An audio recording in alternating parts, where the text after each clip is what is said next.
Bonsoir à tous. Alors, cette quatrième séance sur la société moderne et la bourgeoisie. Alors, nous avons vu dans les vidéos précédentes que l'argent ne pouvait pas être une fin en soi.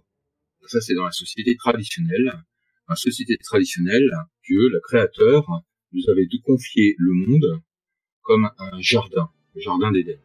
Il a confié aux hommes le soin d'entretenir ce jardin. Les hommes sont des jardiniers. Donc ils doivent respecter les lois qui sont propres à chacun des êtres de ce jardin. Et entre autres, ils doivent respecter la loi qui est propre à leur espèce. Cette loi s'appelle la loi naturelle. Dans les sociétés traditionnelles, les lois positives, les lois édictées par le pouvoir politique, qui sont conformes à la loi naturelle, sont légitimes.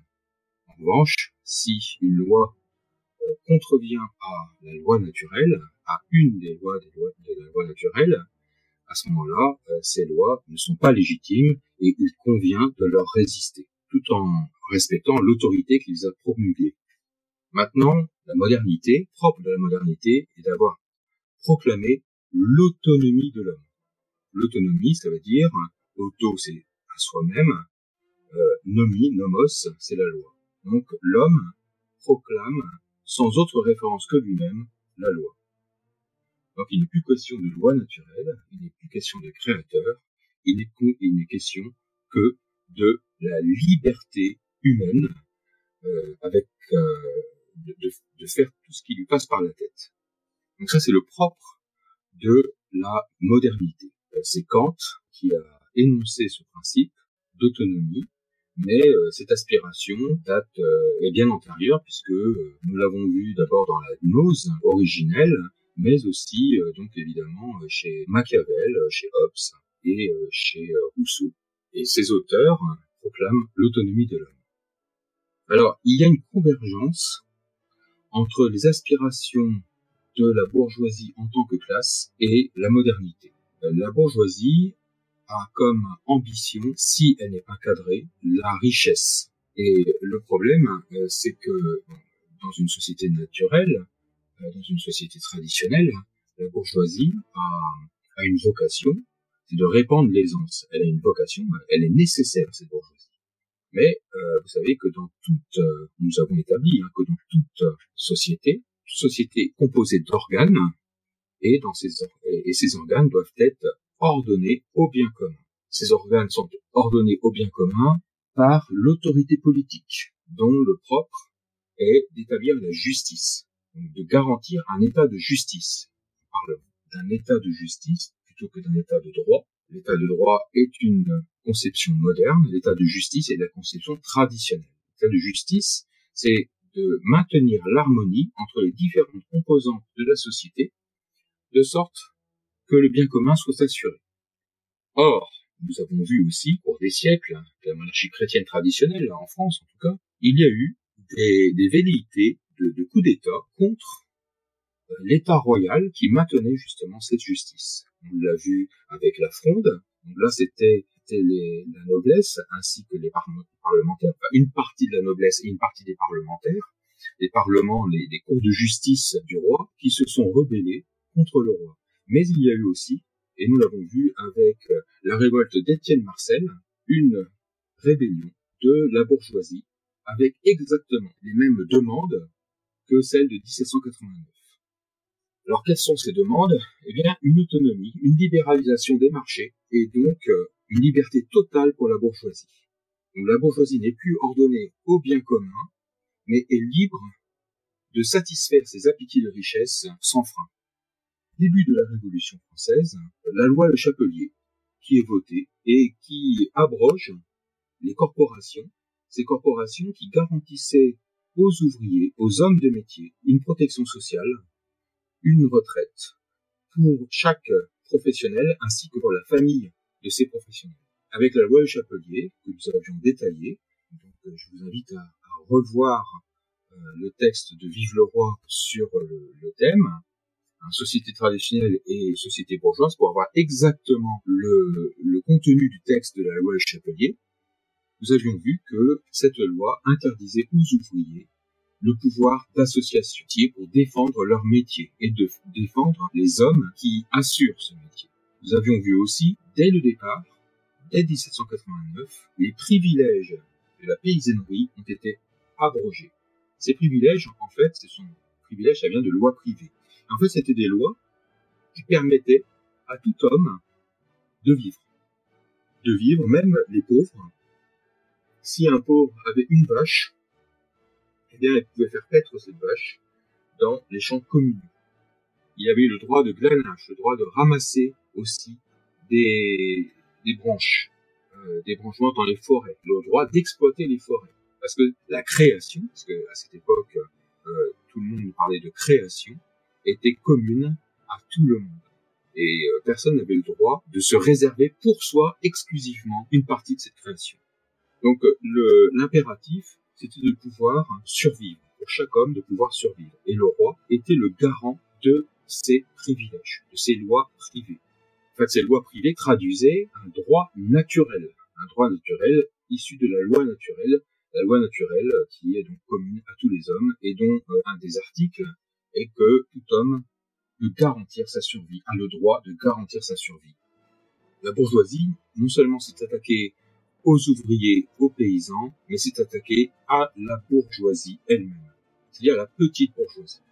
Puisque, qu'a-t-on vu en 1789, nous avons vu un suffrage censitaire. Censitaire, c'est-à-dire un suffrage, un droit de vote soumis à un impôt qui est le cens. Pour pouvoir voter, pour pouvoir se faire élire, il fallait payer. Donc les bourgeois et les nobles à l'époque, il y avait ça. Il n'est pas dans la nature de la noblesse d'être riche, il est dans la nature de la noblesse de s'illustrer, étymologiquement, et de se sacrifier. En revanche, il est dans la nature du bourgeois d'être riche. Donc ce sont les bourgeois qui se sont très vite emparés des commandes politiques à l'échelle locale et à l'échelle nationale. À l'échelle locale, le bourgeois le plus riche se trouvait donc élu. Donc il était maire, par exemple, il était député, il était maire, et donc il se réservait les marchés les plus juteux. Donc il était le premier à en avoir la connaissance de par sa position. Et donc c'est toute la petite bourgeoisie qui s'est trouvée pénalisée. Donc on a vu que la démocratie s'est accompagnée dès le départ d'une promotion de la très haute bourgeoisie. Cette promotion, alors, a fait scandale, certes, mais a réussi à être occultée par un rideau de fumée. Nous avons vu qu'un leitmotiv de cette bourgeoisie qui était au pouvoir était de proclamer l'égalité. Et donc, l'égalité a été un fort moteur pour établir ces révolutions. On a établi l'égalité de toutes les provinces, donc effectivement, on a aboli les privilèges, les lois qui étaient propres, qui avaient été établies par l'usage, par le temps, dans chaque province, et qui avaient été respectées par le roi. Et le roi a été le garant, justement, de ces privilèges, les lois privées. Tout le monde avait ces lois privées, et elles venaient de la nuit des temps. Et là, on a mis l'égalité. Les combats égalitaristes, on les voit encore aujourd'hui. Nous avions vu que les combats complètement artificiels de hommes-femmes, comme si c'était deux parties de l'humanité qui est complètement différente et antagonistes, sont promus à tel point que il y a un ministère pour l'égalité. L'égalité des races, mais les races, elles existent. Les hommes, effectivement, ce sont des hommes. Il n'y a pas d'égalité, c'est pas... Faire des égalités des races, ça veut dire que les gens sont déterminés par leur race, mais ils ne sont pas déterminés par leur race. Tous les hommes sont des hommes, quelle que soit leur race. Donc, vous voyez, on met en opposition des portions de l'humanité de façon complètement artificielle. On met aussi en opposition ouvriers-patrons. Ouvriers-patrons, alors que normalement, les deux doivent travailler pour un même bien commun. Dans une société traditionnelle, les deux travaillent pour le bien commun. Alors, il peut y avoir des dérives, mais justement, il appartient au pouvoir politique de rappeler ce qui est bon, ce qui est vrai, ce qui est juste. C'est le propre de l'autorité de rappeler ce qui est juste.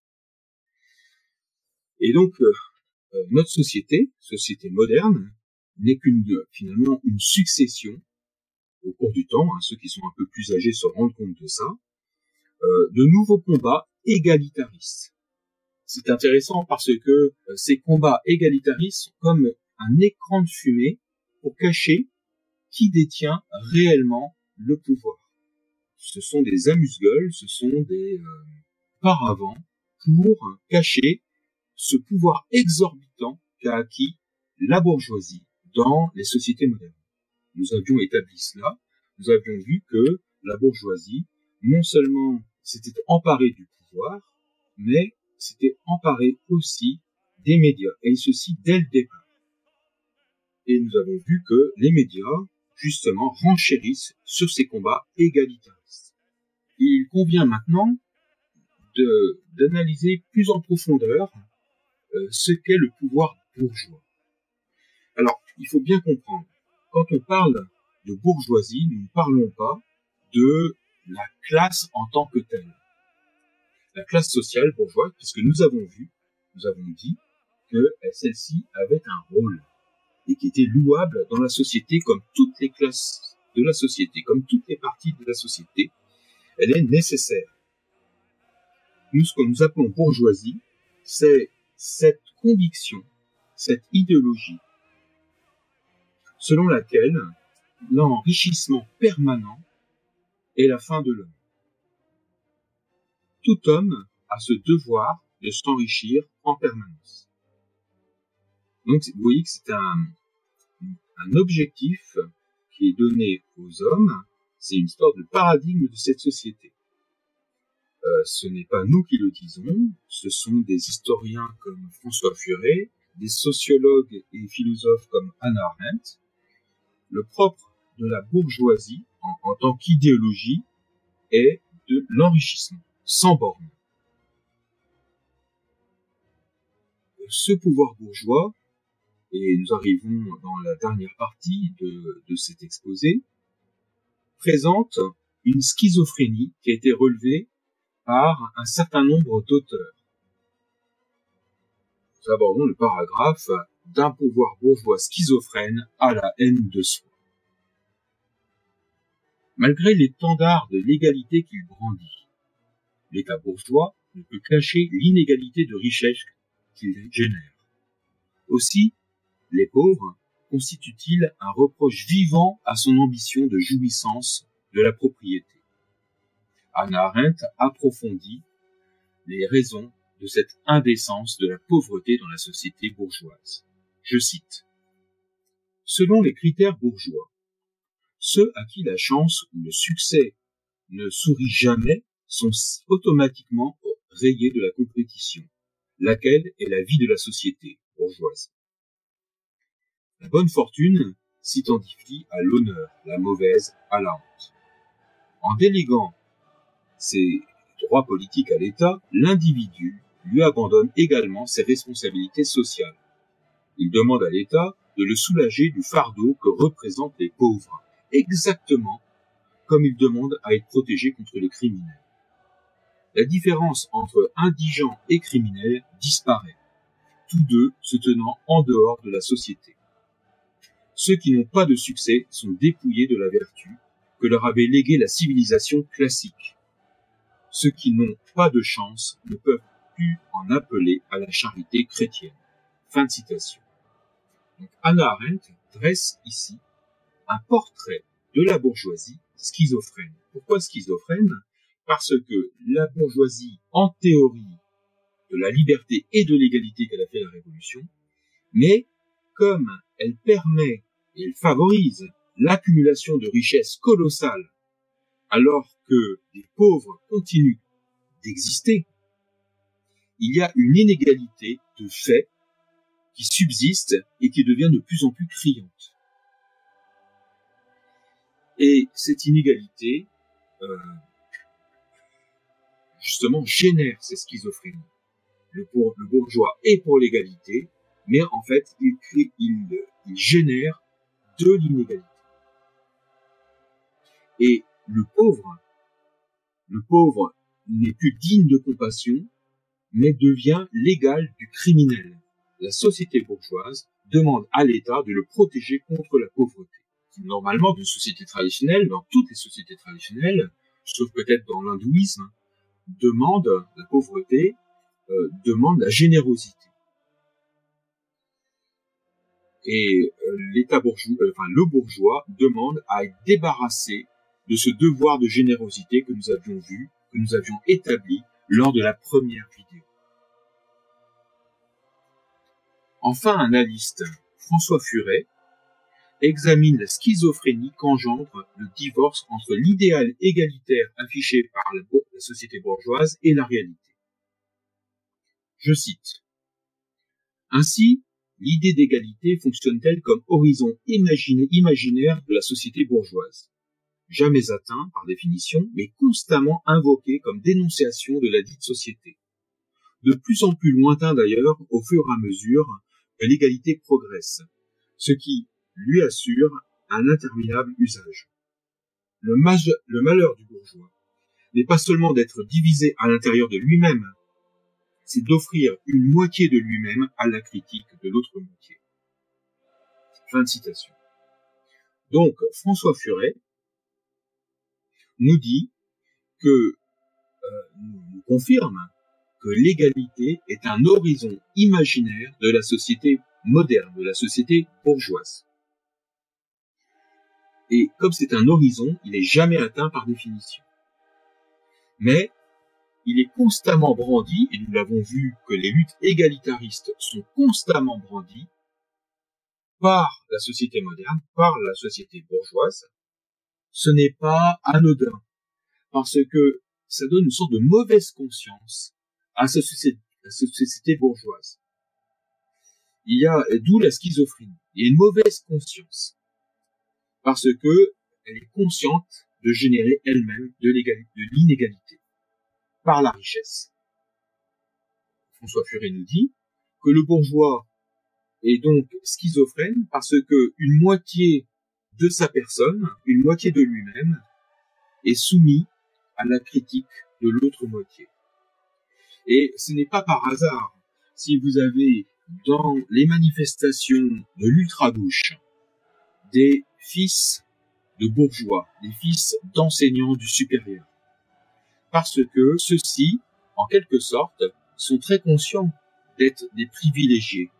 Ils vont ostensiblement proclamer la révolution, la révolte, précisément contre la société capitaliste qu'ils parrainent de fait.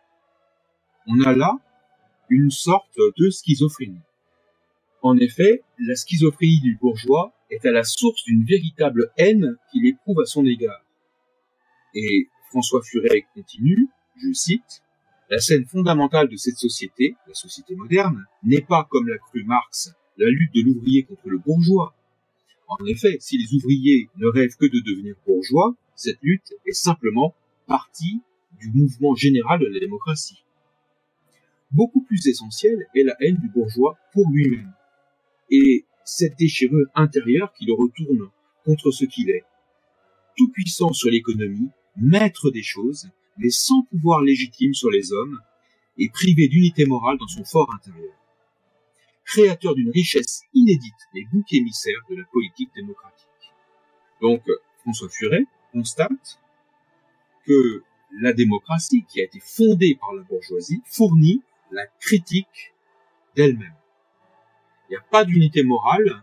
Donc, dans la société moderne, la bourgeoisie est la maîtresse de la politique, mais elle n'a pas d'autorité, parce que son pouvoir n'est pas moral, c'est juste un pouvoir de l'argent. C'est la différence entre autorité et pouvoir. L'autorité dit ce qui est juste, mais la bourgeoisie, comme elle est débarrassée de toute transcendance, comme elle est autonome, elle fait sa propre loi, elle peut pas dire ce qui est juste. Elle peut simplement dire, ah oui, il faut plus d'égalité. Et au nom de l'égalité, je vais faire telle loi. Mais l'égalité, c'est pas la justice. Et donc, le pouvoir bourgeois ne gouverne pas par la justice, il n'a pas d'autorité. La bourgeoisie n'a pas d'autorité. Et donc, elle est soumise à la critique permanente. Et dans les sociétés démocratiques, on critique toujours le pouvoir qu'on a soi-même élu. Voici ce qui explique sans doute la détestation que nos sociétés bourgeoises se vouent à elles-mêmes. Ultimement, la crise de la société démocratique n'est-elle pas une société de crise, n'était pas une crise de la légitimité? Le bourgeois, maître omnipotent de la démocratie, se sachant illégitime, je cite toujours François Furet, un roi est infiniment plus vaste que sa personne. Un aristocrate tient son prestige d'un passé plus ancien que lui. Un socialiste prêche la lutte pour un monde où il ne sera plus. Mais l'homme riche, lui, n'est que ce qu'il est. Riche, c'est tout. L'argent ne témoigne pas de ses vertus, ni même de son travail, comme dans la version puritaine. Il lui est venu au mieux par chance, et dans ce cas, il peut le perdre demain par malchance. Au pire, il a été acquis sur le travail des autres, par ladrerie ou par cupidité, ou les deux ensemble. L'argent témoigne, l'argent éloigne le bourgeois de ses semblables, sans lui apporter ce minimum de considération qui lui permette de les gouverner paisiblement. Fin de citation. Donc François Furet nous dit que il n'y a aucune noblesse dans le pouvoir bourgeois.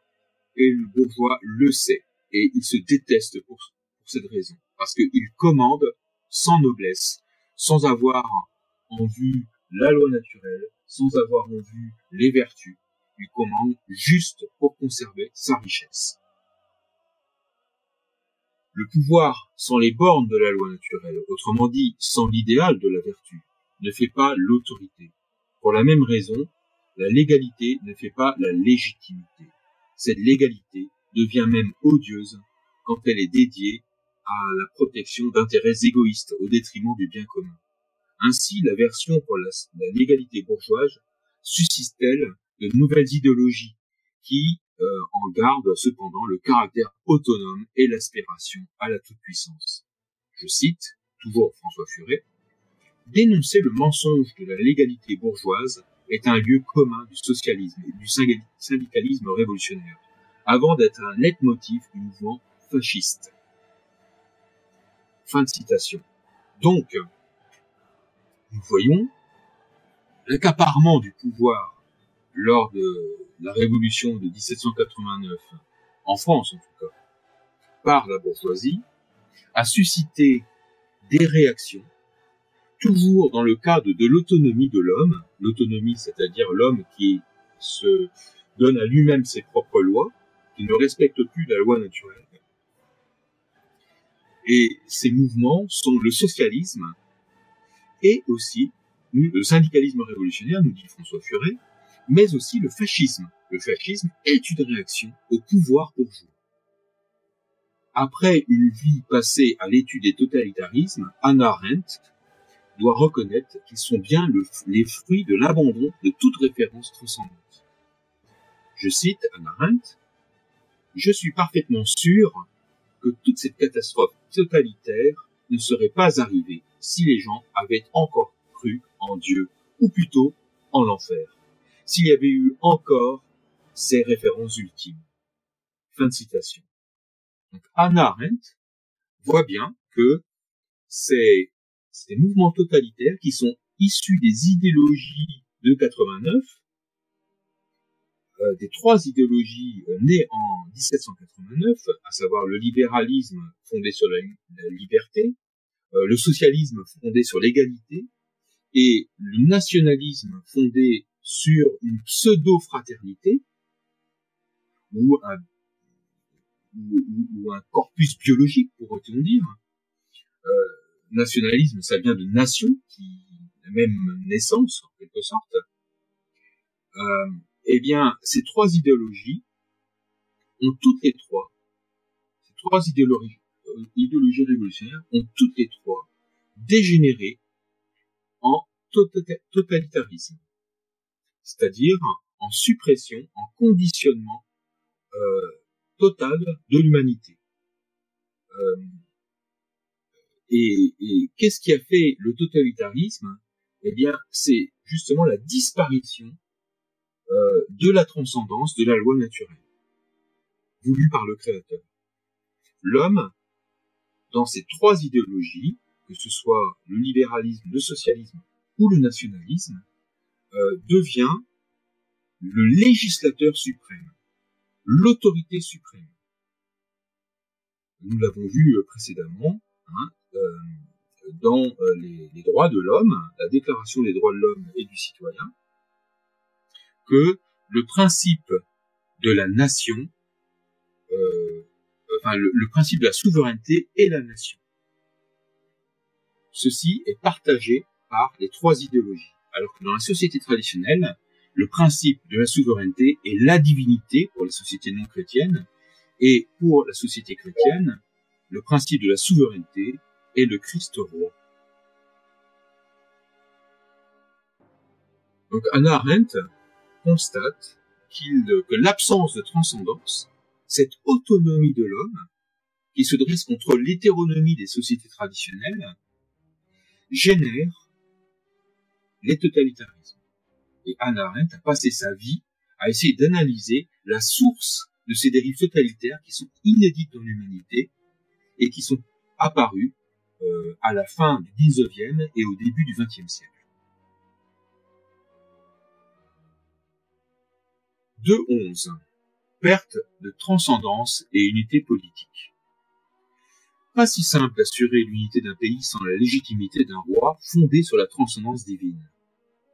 Dans sa réforme intellectuelle et morale, Ernest Renan expose la solution alternative du volontarisme nationaliste et ou racial. Donc, pour Ernest Renan, il n'y a qu'une seule solution pour contrebalancer l'absence de transcendance qui fonde la légitimité du roi. C'est le volontarisme nationaliste ou racial. Voici ce que dit Ernest Renan dans la réforme intellectuelle et morale. Il est clair que, dès lors qu'on a rejeté le principe de la légitimité dynastique, il n'y a plus pour donner une base aux délimitations territoriales des États que le droit des nationalités, c'est-à-dire des groupes naturels déterminés par la race, l'histoire ou la volonté des populations. Fin de citation. Donc pour pallier le manque de légitimité de la société bourgeoise et donner l'illusion de destinée nationale commune, c'est la solution adoptée par la Troisième République laïcarde, le nationalisme.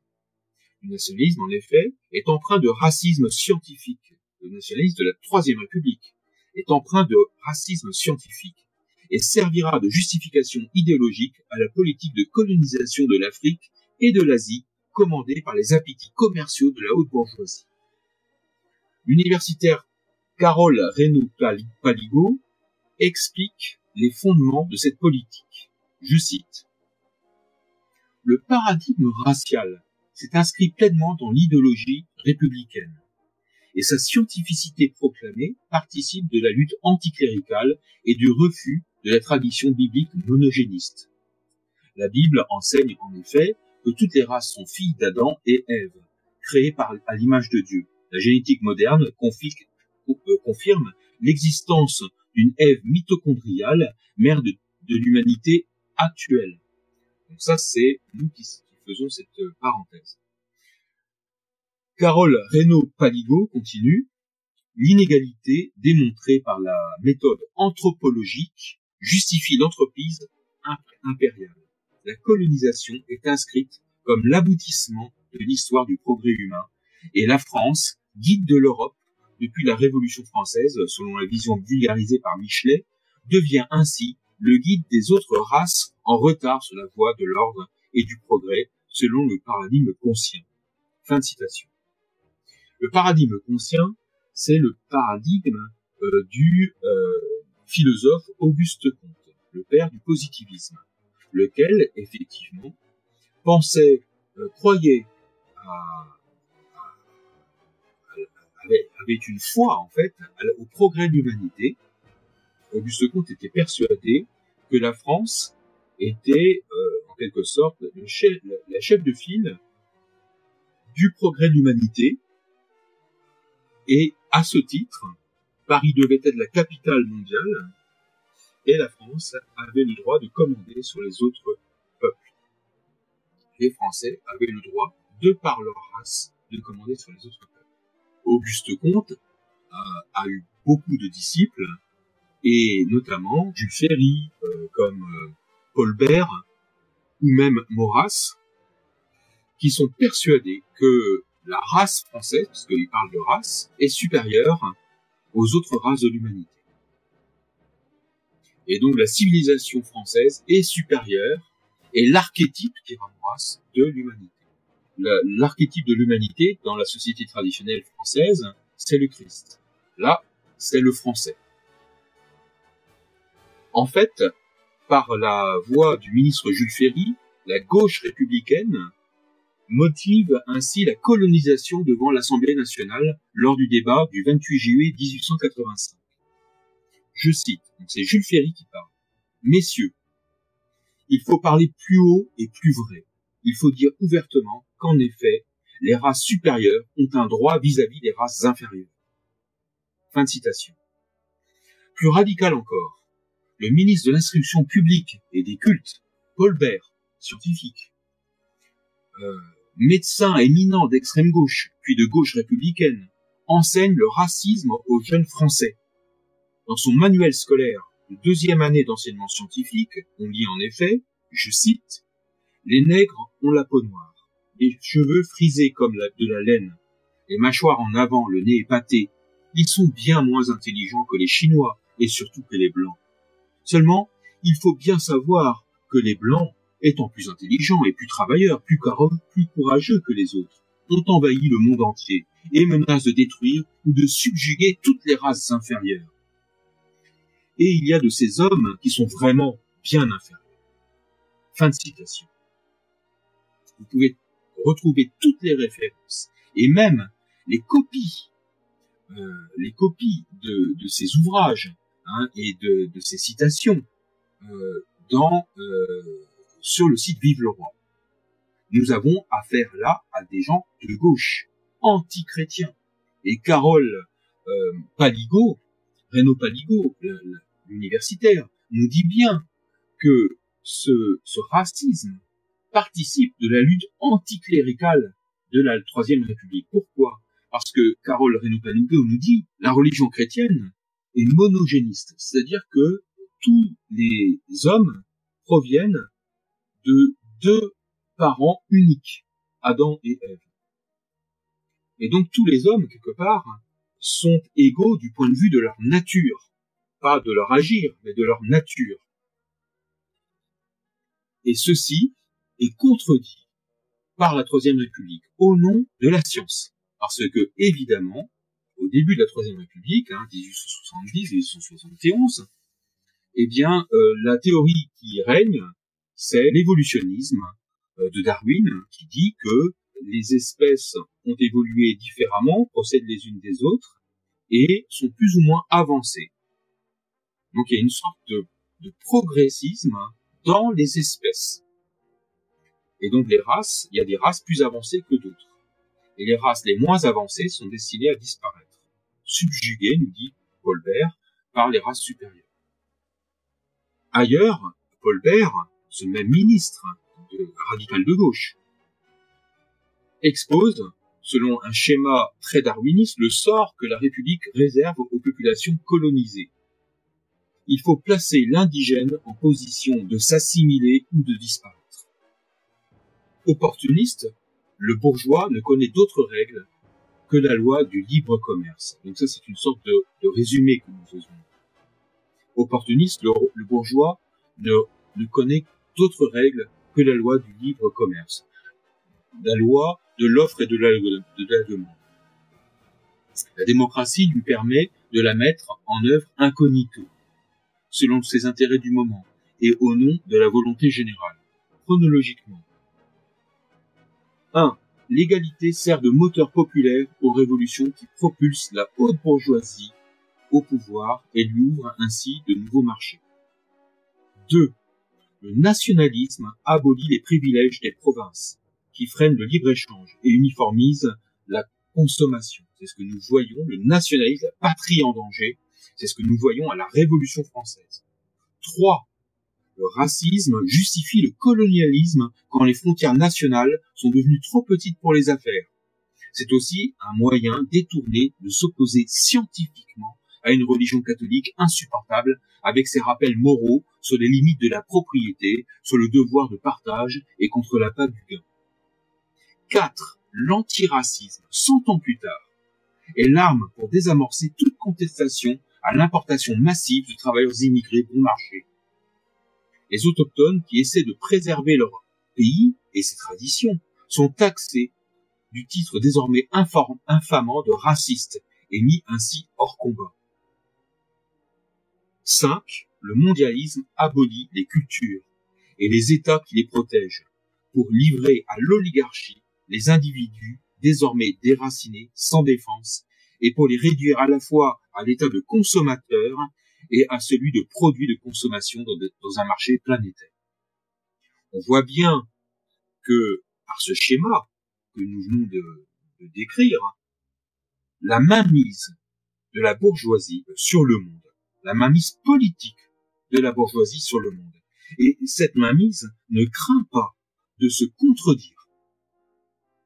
On voit que, avec la Troisième République, pour justifier la colonisation, pour justifier l'extension des marchés à l'étranger, en Afrique notamment, eh bien, la bourgeoisie en a appelé, suivant le darwinisme, au racisme. Et 100 ans plus tard, c'est au nom de l'antiracisme que la bourgeoisie importe les travailleurs immigrés de façon massive, de façon à détruire les derniers freins à l'oligarchie, à la domination mondiale de la très haute bourgeoisie que sont les États. Donc, on cherche à faire disparaître les États pour livrer toutes les personnes, toute l'humanité à un État mondial, à un marché mondial où l'humanité est à la fois consommateur et objet de consommation. Donc nous avons le triomphe ici du capitalisme que nous avons sous les yeux. Dernier chapitre de notre étude, le grand 3, restaurer la société traditionnelle en France. La société monstrueuse créée par la démocratie aux mains du pouvoir bourgeois n'est pas sans effrayer les modernes eux-mêmes. Et un penseur comme Ernest Renan, pourtant tout pétri du principe d'autonomie de l'homme, ne peut qu'espérer, selon une vision naturaliste, je cite, « Un pays qui a joué un rôle de premier ordre n'a pas le droit de se réduire au matérialisme bourgeois, qui ne demande qu'à jouir tranquillement de ses richesses acquises. Donner à la France un roi jeune, sérieux, austère en ses mœurs, qu'il règne 50 ans, qu'il groupe autour de lui des hommes âpres au travail, fanatiques de leur œuvre, et la France aura encore un siècle de gloire et de prospérité. » Fin de citation. Donc, pour Ernest Renan, nous l'avons dit dans une vision simplement naturelle, sans la grâce, pour que un pays puisse survivre, il faut surtout pas qu'il soit confié aux mains de la bourgeoisie, parce que celle-ci dissout le pays, dissout les États. Mais en revanche, Ernest Renan voit dans la monarchie, dans le retour d'un roi, un roi qui travaille, un roi sérieux, un roi austère dans ses mœurs. Il ne peut pas être austère dans ses mœurs, il ne peut pas travailler pour les autres, en réalité, s'il n'est pas soutenu par la grâce. Donc c'est le christianisme qui permet ça. Mais Ernest Renan n'est pas chrétien, il n'est pas du tout chrétien, enfin, il a abandonné la religion chrétienne, et donc lui, il le voit d'un point de vue strictement naturel. Un roi jeune, austère dans ses mœurs, qui règne 50 ans, qui arrive à grouper autour de lui, comme ce fut le cas de tous les rois de France, des conseils d'hommes qui sont sérieux. À ce moment-là, ça garantit, ce type de gouvernement garantit la pérennité du pays. Pour 100 ans, nous dit Ernest Renan. Et nous disons, en effet, l'organisation traditionnelle de la société ambitionne de permettre à tous de vivre en contribuant au bien commun. En particulier, la liberté pour les membres d'une même profession de s'organiser en métier juré moralise le travail en limitant les effets de la concurrence, en assurant des salaires honnêtes et une protection sociale à tous ses membres. Le sociologue allemand Werner Sombart, à cheval entre le 19e et le 20e siècle, ne s'y trompe pas en déclarant que, je cite, « les corporations étaient les ennemis mortels du capitalisme ». Fin de citation. Dès le milieu du 19e siècle, le comte de Chambord, successeur des rois de France sous le titre de Henri V, stigmatise la misère ouvrière provoquée par la révolution bourgeoise, et ceci bien avant sa récupération par l'idéologie socialiste. Pour remédier à cette calamité sociale, cette misère ouvrière, il préconise le retour de la société naturelle organique en redonnant aux hommes de métier la propriété de leur travail, en restaurant les corporations dans ces instances paritaires, maîtres, compagnons, apprentis, pour le bien commun. Je cite le comte de Chambord, qui dit ceci, c'est une citation assez longue. L'Assemblée constituante ne se contenta pas, ainsi que l'avaient demandé les cahiers, de donner plus de liberté à l'industrie, au commerce et au travail. Elle renversa toutes les barrières et, au lieu de dégager les associations des entraves qui les gênaient, elle prohiba jusqu'au droit de réunion et à la faculté de concert et d'entente. Les jurandes et les maîtrises disparurent. Les jurandes et les maîtrises étaient les corporations. La liberté du travail fut proclamée, mais la liberté d'association fut détruite du même coup. De là cet individualisme dont l'ouvrier est encore aujourd'hui la victime. Condamné à être seul, la loi le frappe s'il veut s'entendre avec ses compagnons, s'il veut former pour se défendre, pour se protéger, pour se faire représenter une de ces unions qui sont de droit naturel, que commande la force des choses et que la société devrait encourager en les réglant. Il faut rendre aux ouvriers le droit de se concerter, en conciliant ce droit avec les impérieuses nécessités de la paix publique, de la concorde entre les citoyens et du respect des droits de tous. Le seul moyen d'y parvenir est la liberté d'association sagement réglée et renfermée dans ses justes bornes. La communauté d'intérêt entre les patrons et les ouvriers sera une cause de concorde et non d'antagonisme. La paix et l'ordre sortiront de ces délibérations où, selon la raison et l'expérience, figureront les mandataires les plus capables et les plus conciliants des deux côtés. Une équitable satisfaction sera ainsi assurée aux ouvriers. Les abus de la concurrence seront évités autant que possible et la domination du privilège industriel resserrée en d'étroites limites. Fin de citation. Le renoncement à l'égoïsme bourgeois qui fonde la société moderne, cet égoïsme bourgeois qui fonde la société moderne, et le retour à une société traditionnelle centrée sur le bien commun ne pourront se réaliser que si le pouvoir politique reconnaît la loi naturelle comme limite à sa propre législation, ce qui revient à se soumettre à l'auteur de cette loi, de notre nature, à reconnaître institutionnellement la suzeraineté de Dieu.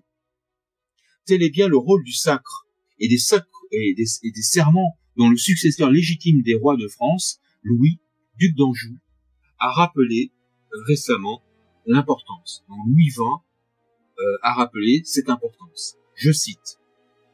Le sacre revêt une dimension politique de tout premier plan. Il permet en effet de réaffirmer, roi après roi, la transcendance, sans laquelle il n'est pas de vrai pouvoir, à la fois fort et équilibré.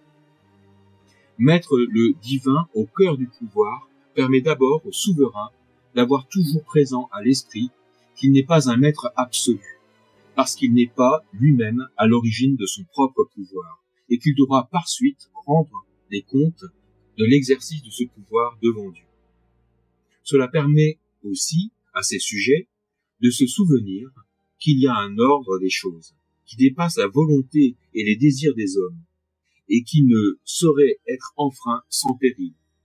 Comment ne pas y être tout particulièrement sensible en ces jours où les événements tragiques se multiplient dans notre pays, jusqu'à parfois atteindre des sommets d'horreur, comme tout dernièrement avec le meurtre barbare de cette jeune enfant à Paris. L'onction du roi consacrait ainsi le bien commun comme principe qui légitime le pouvoir, celui du plus grand et du plus puissant comme celui du plus humble.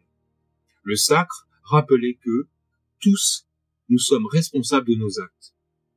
Les rois, mes ancêtres, le savaient, et le serment qu'ils prononçaient le jour du sacre demeurait pour toujours leur principale loi. C'est ce qui fit la grandeur de leur office, pouvant aller jusqu'au sacrifice, comme pour Louis XVI. Signé Louis de Bourbon, duc d'Anjou. Nous le voyons donc, Louis XX, duc d'Anjou, est parfaitement conscient qu'il ne saurait y avoir de restauration de l'ordre traditionnel sans reconnaissance de la loi naturelle et de l'auteur de la loi naturelle. C'est ce que nous avions décrit dans les 2 premières vidéos. Et les principes de la politique seront fondés sur cette transcendance. Nous le voyons, il le proclame, parce que c'est la politique traditionnelle des rois de France. Et celle-ci se montre comme un rempart contre la bourgeoisie triomphante, la bourgeoisie avec son pouvoir autonome. L'homme tout-puissant, finalement, c'est la loi du plus fort. C'est le renard libre dans un poulailler libre. Seule la monarchie traditionnelle peut se dresser contre cette loi barbare. Et nous avons avec nous un roi qui en est parfaitement conscient.